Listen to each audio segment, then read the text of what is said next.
everybody, and welcome to the last lecture of the course. It saddens me to actually say that this is the last lecture of the course, but let's get right to it. Now, in this lecture, what you're going to learn is how you can make a website GDPR compliant by using Google Bard to tell you if it's lacking something to make it GDPR compliant. Now, over here, I'm going to say, is the following website GDPR compliant? And you can just paste this in and let's just wait for the answer. I'm not programmed to assist with that. Okay. Now give me steps to make the website GDPR compliant. Now over here, let's just wait a second. Give me steps. Okay, so it's gonna think a little bit. I'm a text-based AI, and that's outside of my capabilities. Now, okay, so as you can see, it didn't give us the advice directly, but we can say it a different way. We can say, what does it take to make a website GDPR compliant? Now, of course, you can find these answers on Google if you go and search, but I'm interested to see the response, because the responses of these chatbots are really important.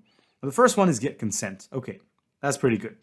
Now, the first thing here, they don't have this here. So they don't have the cookie policy consent. Remember when you go to pages and you see the cookie policy that they tempt you to accept it. They say, well, accept our cookie policy. Now here they don't have it on this landing page, which is not really good. Okay, it's not GDPR compliant. So they should add that. That's the first thing.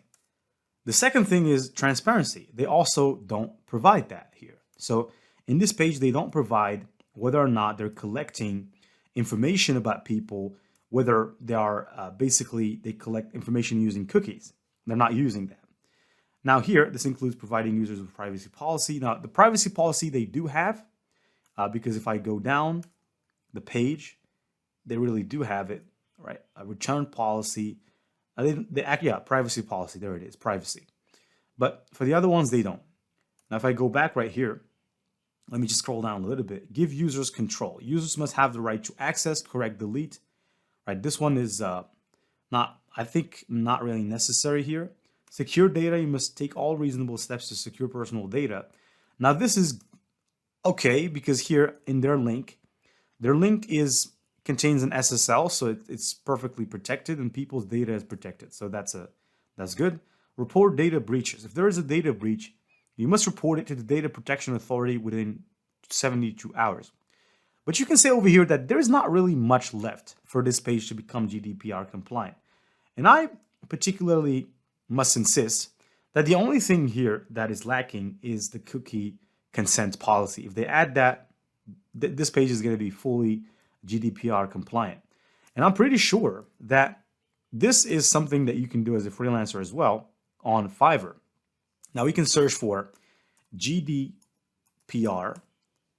And of course, you will find a lot of people that would make your website GDPR compliant, which are professional freelancers. Hopefully we can find them, right? Yeah.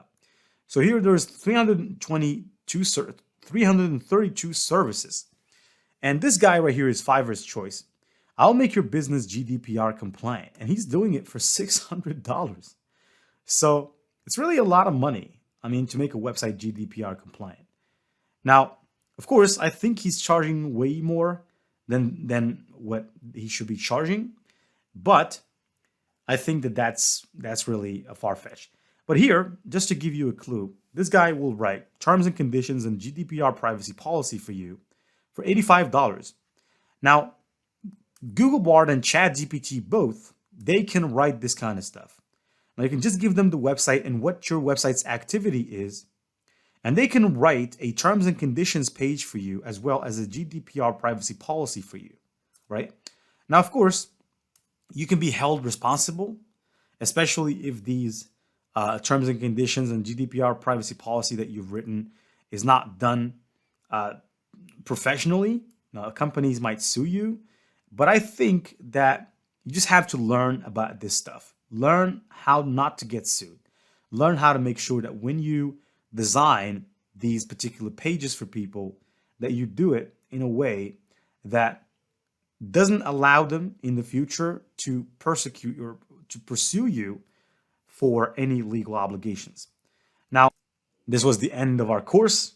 I hope that you guys have enjoyed this, and I'll see you in my next work. Thank you very much.